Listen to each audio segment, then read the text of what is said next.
Hello again and welcome to another upload. Today we are talking all things Bridgerton! Woo!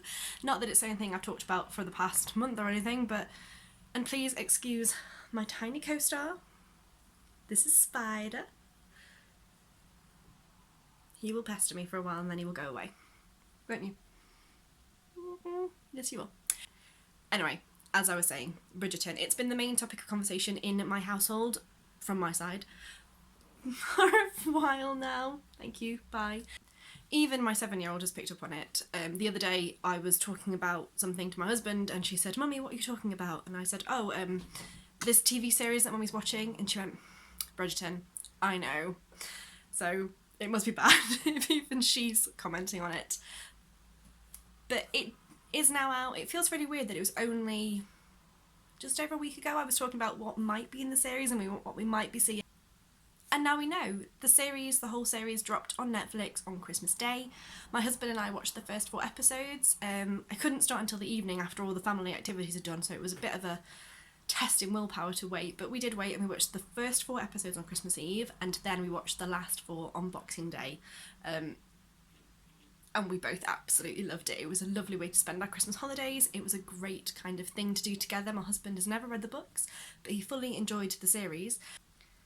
And I really wanted to be able to share all of my thoughts and kind of the themes and how the series changed from the books and just generally my impressions on it. And if I tried to do the whole series in one video, that video would probably be roughly 10 hours long. There's a lot to say. I have a lot of thoughts. So what I decided to do instead is to break it down episode by episode, talking about each episode in one video. So today we're going to start with episode 1, which is Diamond of the First Water.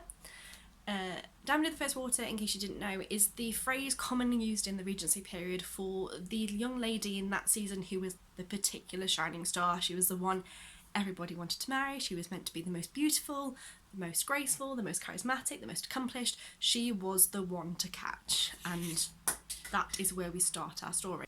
So even though I have watched the whole series at this point, when I talk about each episode, I'm going to try and talk about my impressions at that point, so not necessarily referencing what's going to happen in future, and also my opinion sometimes changed throughout the episodes, throughout the series.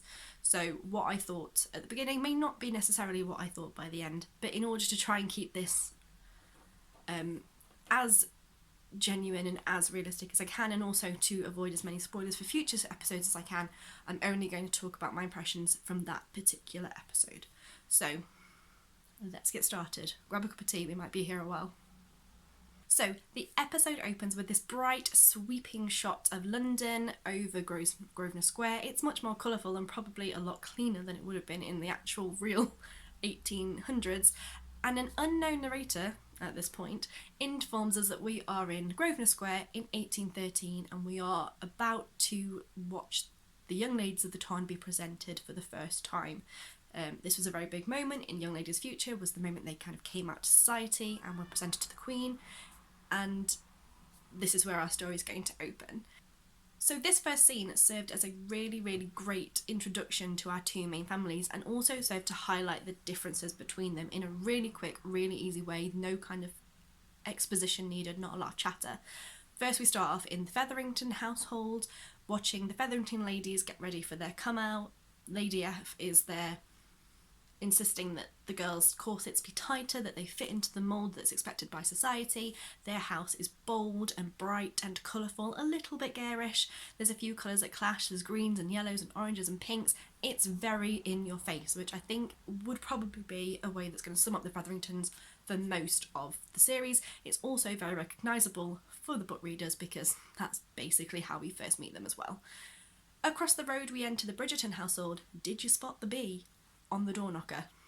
That's some serious foreshadowing going on there for book readers. They are screaming at this point. I was bouncing up and down going, "There's a bee! There's a bee!" My husband had no idea what I was talking about. I had to explain. Not going to spoil it right now. The Bridgertons, everything seems a lot calmer, a lot more peaceful. The girls are in white, pretty, flouncy pastel dresses. Everything's a bit more muted, a bit more toned down, a little bit classier. And we get a very, very brief introduction to some of the siblings. So we see Benedict and Colin bickering over who is the favourite sibling. We see Francesca and Hyacinth, the two younger girls, kind of gushing over their elder sister and being terribly excited for her debut. And then we also get to meet Eloise, who has to stand out from the crowd. Her introduction is absolutely fabulous as she screams up the stairs to hurry up her sister. "You must make haste!" I loved that bit. It was just fantastic. And I love how she turns around and is just so deadpan. "Do you think she heard me?" Just beautiful, beautiful. And I felt it really did a good job of setting up Eloise's character as being the one who is not afraid to go outside of the bounds of what's expected of her. Loved it. As the two households make their way out of the house, you see a few more differences. The Featheringtons seem very impatient, they seem very kind of agitated, they seem quite rude to the staff, whereas the Bridgertons, it's much more decorous, it's much more kind of poised. Daphne comes out of the house looking a little bit nervous, but very serene and elegant and beautiful, smiles at her lady's maid. There's also a fantastic moment with a little smile and a nod between Lady Featherington and Lady Bridgerton, where they say an awful lot by saying very little at all. You get the vibe that maybe these two ladies aren't too fond of each other, although they'd never admit that in polite society. Brilliant, loved it. Lady Violet asked the question of where's Anthony, and 2 minutes into the show we are given a glimpse of what we can expect from this series as we find Anthony enjoying himself thoroughly with his mistress. The camera pans back a bit and we discover they are in fact up against a tree in a park with a poor footman standing aside keeping guard. I mean, what a scene. I was crying with laughter. It was so funny. It really does show Anthony is something of a naughty boy, tut tut. And it also kind of gives you this vibe that the demeanour that he shows when he's at court with his mum and his family, of being the stern older brother who, you know, is very proper and very respectful, may not be who he actually is inside. So it was a great opening, it was a great introduction. I loved it. Plus, first scene of a bare bum. What can I say? So by this point we've already had a few changes to the books. The Featheringtons have been promoted. Mr. and Mrs. Featherington are now Baron Featherington and Lady Featherington. I'm not really sure at this point if this changes for a particular reason, if it's going to in some way add to the plot line at all, or if it's purely just to equalise the two families. With Anthony being Lord Bridgerton, being a Viscount, they would have been socially superior to the Featheringtons in the original book series, and I don't know if this is just a ploy to kind of equalise them and bring them up to the same level, or whether it's going to be more of an actual important storyline in the future. We will have to wait and find out, won't we? Another change is that this series is set in Daphne's first season, whereas in The Duke and I, the book, she is actually in her third season and has been out for a while. That means that in the books we don't see any of this first section with the presentation and the Queen.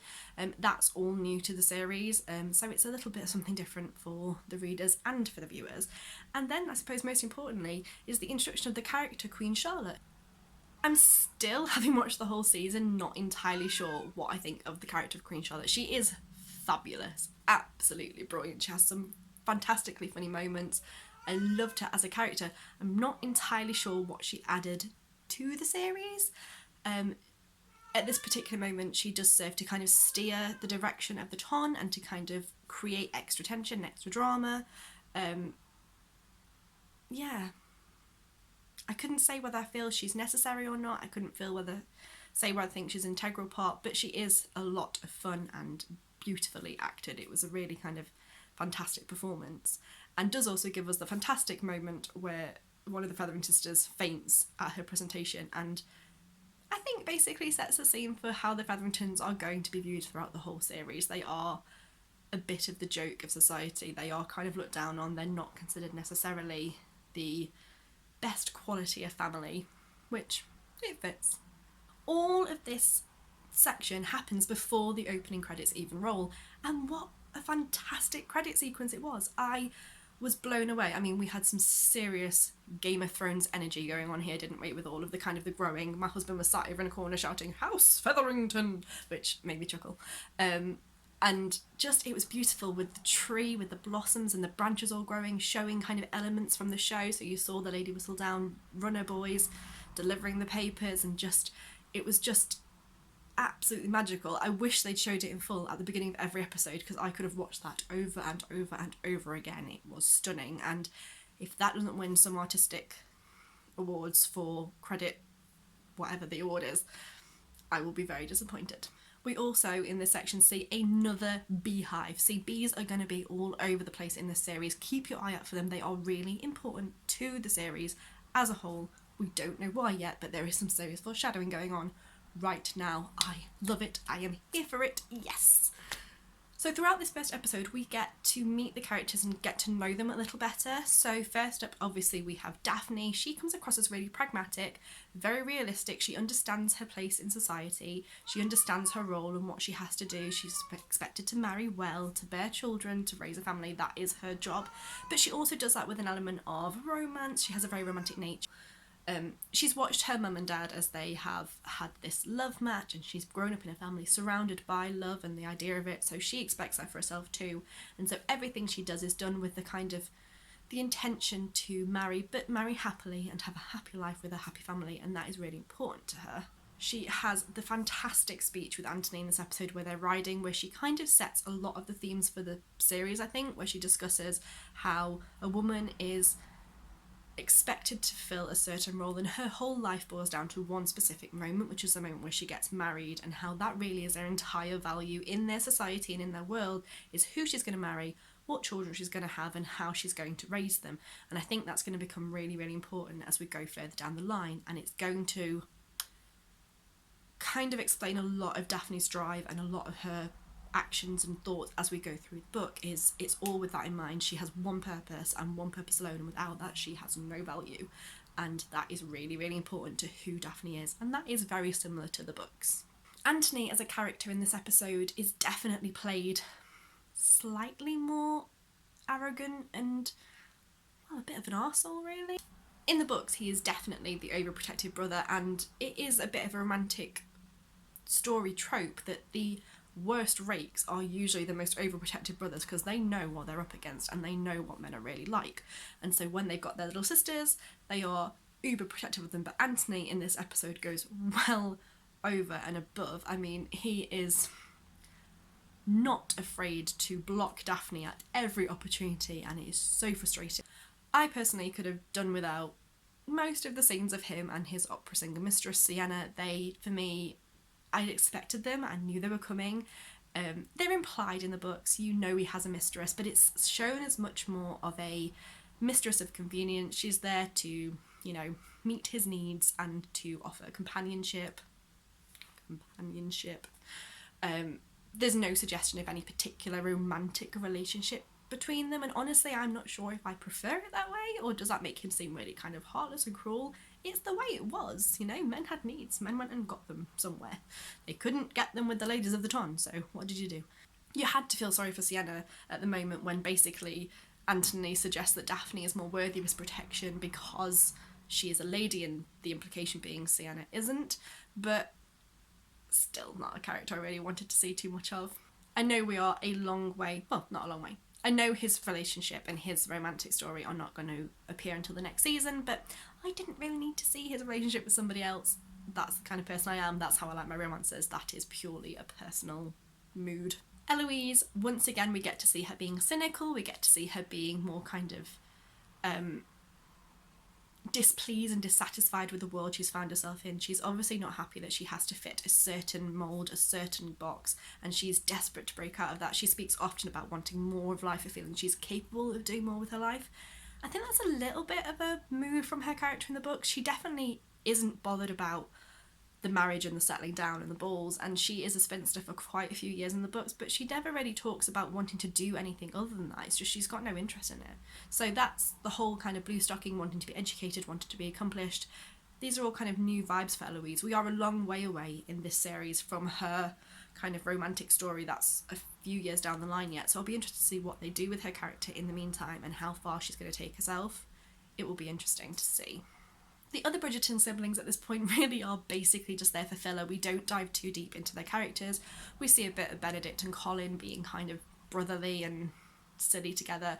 We see the younger siblings bickering and fighting and bantering, But really at this stage there's not a lot of development of those characters and we don't get to know them particularly well. I assumed that would happen more as we progress through the series. Over on the other side of the street, Lady Featherington is still showing herself to be a very marriage-minded mama. She reminded me a lot of like a Mrs. Bennet character, but with an awful lot more sting and a lot more kind of bite to her. She was definitely more manipulative. And at this stage, I couldn't really say if she's working in her daughter's best interests or in her own, because she definitely wants them to get a good match, but Penelope quite plainly asked to put off her season for a year, and I kind of feel like if Mrs. Featherington knew her daughter and if she really wanted her to be happy, she might have been a little bit more understanding and maybe gone along with that request. The fact that she doesn't makes me think it's nothing to do with her. It's all to do with what Lady F wants. So the two Featherington sisters at the moment, Prudence and Philippa, if I'm honest at this stage, they're completely interchangeable in my mind. I could not tell you which one was which. And they're just really there to kind of act as the mean girls, as the nasty sisters, the ones who pick on Penelope, the ones who constantly belittle her and undermine her, and they give you a bit of an example of what Penelope may have been dealing with for most of her life, and they helped set up Penelope's character. Penelope is a much beloved character in the books. She's a bit of a wallflower, she's the underdog, she's the not so pretty one, the one that the boys don't rush to dance with, the one who's constantly standing on the sidelines, not really involved in any of the big drama and romance, and you do have to feel sorry for her. She's so sweet and so lovely, and in this episode you do get the impression that she's very generous and she's very kind. She does also seem to be the only one of the Featherington clan who doesn't immediately seem antagonistic and threatened by our newest arrival, and possibly the last new character to this episode, Miss Marina Thompson. Now, Miss Marina Thompson is in the books, although not until much further down the line, and she definitely doesn't have anywhere near the character development or the backstory that she's given in this first series. From the promotional material, I'd kind of gathered that Marina was going to be a bigger part than we'd expect her to be based on the books, and she absolutely is. Her backstory's also changed a bit. In the books, she is a distant relative of the Bridgertons.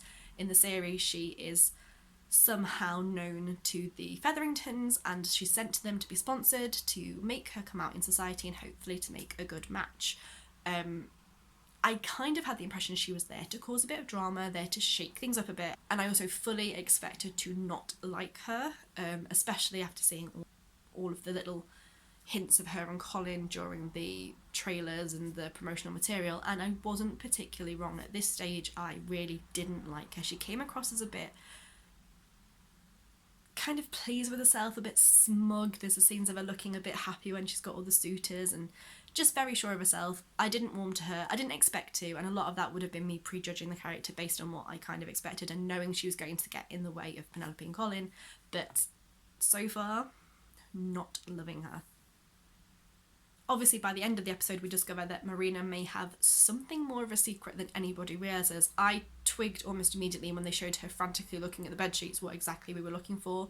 We weren't looking for what was on the bedsheets, but we were looking for what wasn't, and the maid does explain later on, and then Lady Featherington comes and explains that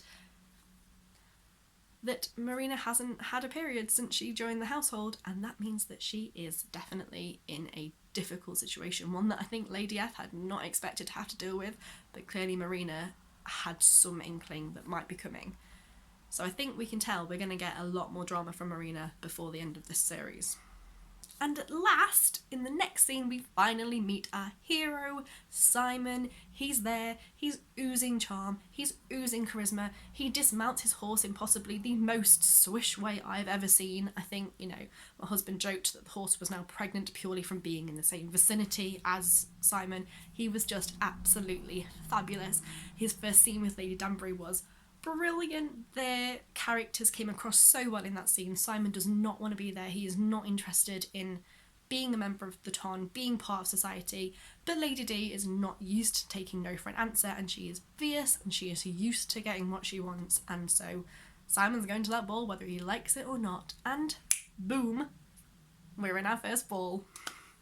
I absolutely adored all of the little touches in the background at the ball. So you see the little glimpse of all the dance cards lined up ready for the ladies to arrive. There's that fantastic musical arrangement of all of the popular modern music. I'm ashamed to say I knew virtually none of them, but my husband recognised all of them, so I think that tells you about where my musical repertoire ended about 15-20 years ago.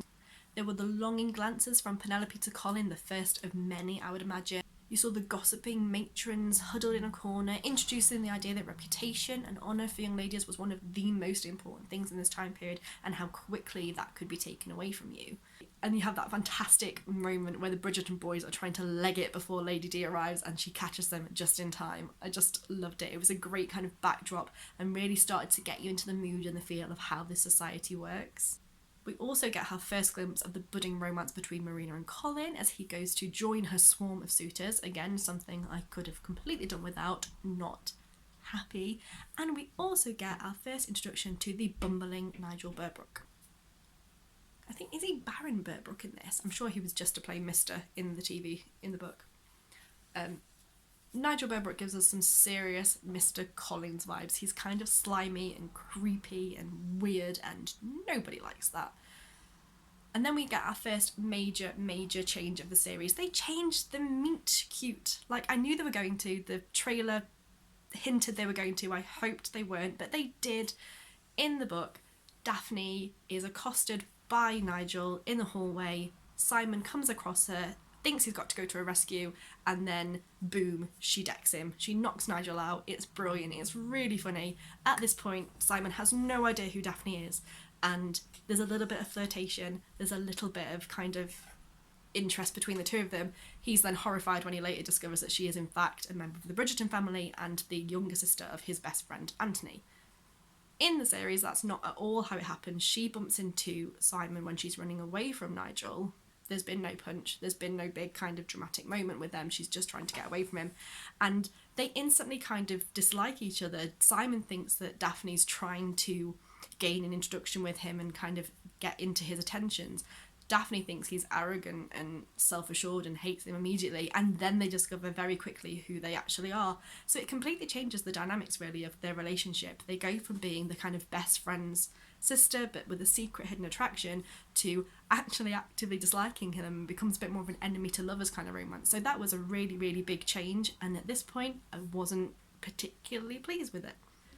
It actually came across, sorry to keep referencing Pride and Prejudice, but it came across as a lot more Darcy and Bennett, that first scene at the ball where they kind of instantly take a dislike to each other. So that was, different. We do, however, get one fun shot where they both kind of have a lingering glance over their shoulder at each other before they walk away. So that was a little bit of fun. I did like that. We have a few quick scenes that kind of further on the development of the characters. So we have a scene with Anthony and Simon at the club where we get to know them a little better and we get to understand their friendship a bit better. They are obviously very long friends. They know each other really, really well, and they're not afraid to call each other out and to challenge each other on their behaviour if they think it's unreasonable. And that is very similar to the book. We have a little scene with Lady Danbury and Lady Violet where we see them getting into a little matchmaking plot to set up Simon and Daphne. In the books, Violet is definitely a matchmaking ma, she would be anyway, but there's no real explicit plot between the two of them to set up this relationship, whereas in the TV series it is very much an active thing that they're plotting to do, so that was a bit new. And then we finally have the famous dinner table scene, which is a big scene in the books, and it's a very, very beloved scene from the books. You see all of the Bridgerton banter, the chatter, everybody's there. Simon and Daphne is still having some little antagonistic moments. There's some great stern looks from the brothers as they're kind of eyeing up Simon, keeping an eye on him, and there's also the famous throwing of the peas between Gregory and Hyacinth, which we were all looking for, and it was very nice to have a little nod to it here. We then have a new scene for the series, or a scene I certainly don't remember, where Violet confronts Anthony on his boorish behaviour, and it was brutal. I mean, it was definitely a lot more confrontational than anything I remember from the books. Anthony is, I mean, if I'm honest, he's completely right in everything he says. He knows Simon really, really well. He knows his past behaviour, he knows his attitude to marriage, and he knows that he is really not a suitable suitor for Daphne. However, Lady Bridgerton is obviously trying to get the best match for Daphne that she can, and a duke would be something of a catch. So she gives Anthony a dressing down, and she throws the father card at him, which I thought was really, really harsh. And knowing Anthony's character from the books, know that's going to hit him really, really hard. The Bridgerton father died when Anthony was very young, leaving Anthony in the role of Viscount and handing over all of that responsibility and duty, and it's something that Anthony struggles with a lot through the books. And I just felt for Violet to throw that at him and be like, your father wouldn't be impressed, your father would have sorted this. That was cruel. That was brutal. There's a very, very random little glimpse of some blood on Daphne's back from where her corset's been digging into her, and although it was just a brief moment and it's not really referenced, I did think it just adds to that feeling of the lengths that women had to go to in this age to be what they needed to be and to make a good impression. Then for the end of this episode, we are taken to our second ball. It's the big one, it's Vauxhall Gardens, it's beautiful, it's lavish, it's spectacular, there are lights, there are huge set pieces. It really, really was stunning. And we get our first Pollen scene. Yes, Penelope and Colin have a lovely scene together. It's absolutely beautiful. Cressida Cowper, who is the series' mean girl, she's just a bit of a bitch. She spills her drink on Penelope in an effort to get rid of her, and Colin has the most beautiful reaction imaginable, where he snubs Cressida and takes Penelope off to the dance floor, and her face is just wonderful. She is so blissfully happy during that dance. It completely warmed my heart, and Pollen fans will be absolutely over the moon at this point, because we all like it when Penelope is happy, don't we? We discover that Anthony has agreed to a marriage between Nigel and Daphne. I mean, ugh, Anthony, what are you doing? That isn't what your mother meant when she said you should set up a marriage between somebody. I mean, the very idea that he would go for Nigel is quite a big leap from the books. In the books, Anthony has allowed Daphne to turn down 3 suitors already because he wants her to find a marriage she's happy with. So the idea that he would like force her into this marriage with this absolute bumbling idiot is pretty out of character for Anthony, but it does serve for some good dramatic moments, and it does lead us to the moment where we get the bit we missed in the meet cute. We finally get that big dramatic moment when Daphne is accosted by Nigel in the gardens on her own. Simon turns up and she punches him, knocks him out flat. It is absolutely fabulous, well worth the wait. And I can understand from a TV show point of view why you might have that at the end of the episode rather than at the beginning. So although the order of the events in this episode were changed, the key moments were all still there and it still got us to the same place. It was a lot of fun. I really hadn't expected them to make Nigel into quite as much of a villain. I mean, he is really bang out of order with some of the things he says to Daphne, and he deserved every moment of that punch. And maybe that's why they did it, because in the books Nigel's just a bit of a simpleton and you feel a bit sorry for him because he gets the rough end of the stick a lot, so maybe they wanted to make him someone you could hate just that little bit more easily. I just have to say on a side note, Simon's poses during this next section with his conversation with Daphne were absolutely fabulous. He was standing all dukely and serious, and then he crossed his arms, and it was just, my husband and I were in stitches. We absolutely loved it. This leads to the big moment of the episode where Simon makes his proposal to Daphne that they should form a fake attachment to fool the Ton, to make Simon seem less available and Daphne seem more desirable, and this sets into motion everything that's going to take place in this season. It's the key moment, it's the moment we waited for, and it is absolutely brilliant. There's this wonderful, very clever camera shot where Daphne appears to be walking back to the ballroom on her own.